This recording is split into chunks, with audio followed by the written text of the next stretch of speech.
प्रिय विद्यार्थियों, नमस्कार। मैं आज आपको इस वीडियो के माध्यम से शेरशाह की शासन व्यवस्था के बारे में जानकारी प्रदान कर रहा हूँ। इतिहास के अंतर्गत मध्यकालीन भारतीय इतिहास में शेरशाह अपनी शासन व्यवस्था और प्रशासन और लोकहित के कार्यों को लेकर श्रेष्ठ प्रशासक माना जाता है।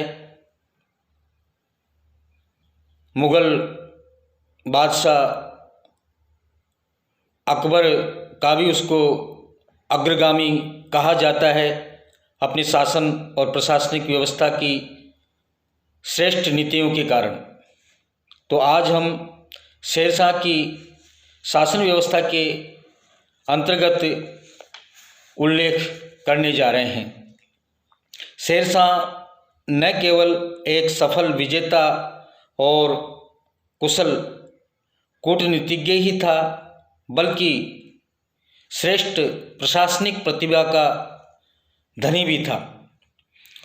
उसके प्रशासन का मुख्य उद्देश्य जनता की भलाई करना था। वह कहा करता था कि राजा का कर्तव्य है कि वह लोगों के जीवन और उनकी संपत्ति की रक्षा करें। न्याय और समानता के नियम सभी व्यक्तियों पर एक समान लागू करें।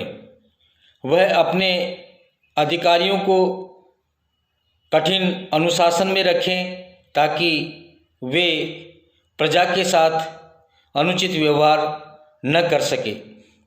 इतिहासकार प्रोफेसर श्री राम शर्मा ने लिखा है कि जो लोग ये कहते हैं कि बाबर के पास समय का अभाव था, इसलिए वह सुचारू रूप से प्रशासन का कार्य करने में असमर्थ रहा, वे शेरशाह के प्रशासन के कार्यों को देखते हुए अवश्य अपने शब्दों को वापस लेने में संकोच नहीं करेंगे।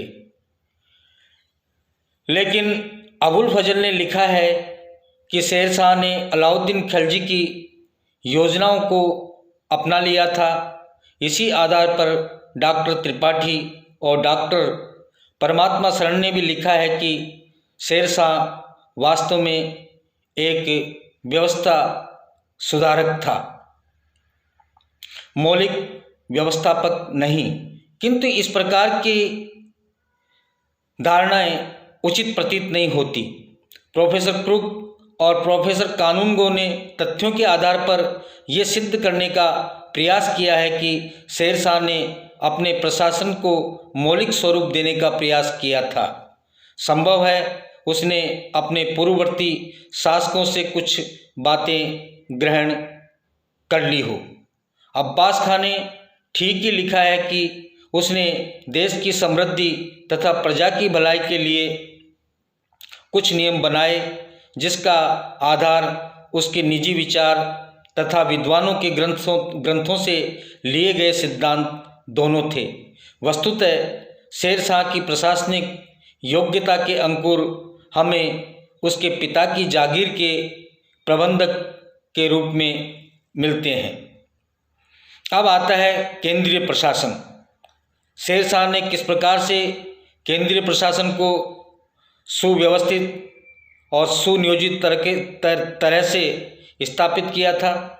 शेरशाह का जो शासन था वो एक तांत्रिक था। वह स्वयं कानून बनाता था और स्वयं ही लागू करता था। यद्यपि उसके पास मंत्री थे, किंतु वे केवल राजा की आज्ञा का पालन करते थे।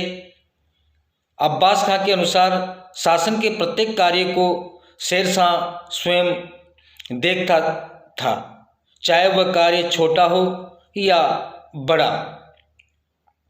शेरशाह ने प्रशासनिक कार्यों को सुचारू रूप से चलाने के लिए मंत्री नियुक्त किए थे और अपने शासन को निम्न 4 मुख्य और 2 गौण विभागों में विभाजित किया था।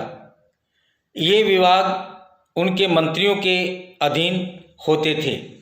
पहला जो मुख्य विभाग था वो था दीवाने वजारत। इस विभाग के मंत्री को वजीर कहते थे, जो वित्त और राजस्व संबंधी कार्य देखता था, किंतु वह अन्य विभागों का निरीक्षण भी करता था।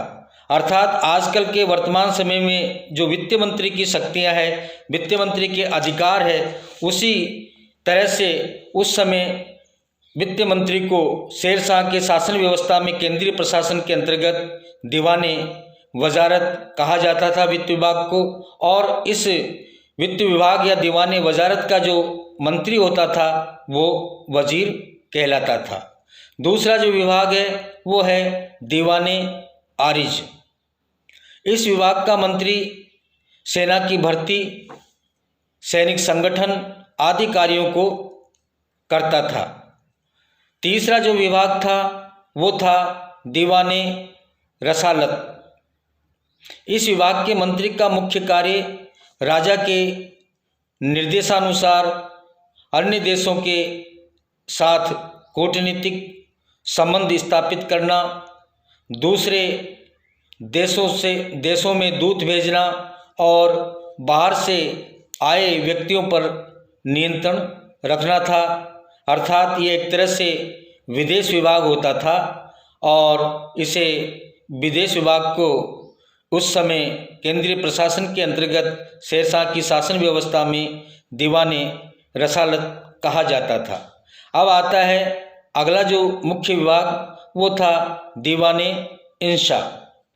इस विभाग का मुख्य कार्य शाही घोषणाओं को प्रारूप तैयार करना, सरकारी निर्णय से प्रांतीय शासकों को अवगत कराना तथा सरकारी प्रलेखों को संभाल कर रखना था।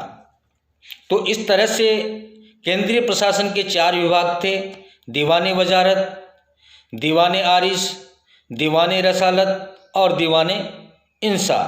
इसके अतिरिक्त 2 गौण विभाग भी थे। पहला दीवाने कजा, जो प्रधान काजी के नियंत्रण में होता था। प्रधान काजी अभियोगों अथवा अपीलों की सुनवाई करता था और निर्णय देता था। दूसरा दीवाने बरीद, जो एक प्रकार से गुप्तचर विभाग होता था। राज्य की प्रत्येक महत्वपूर्ण घटना की सूचना देना इसी का काम था। डाक का कार्य भी यही विभाग करता था।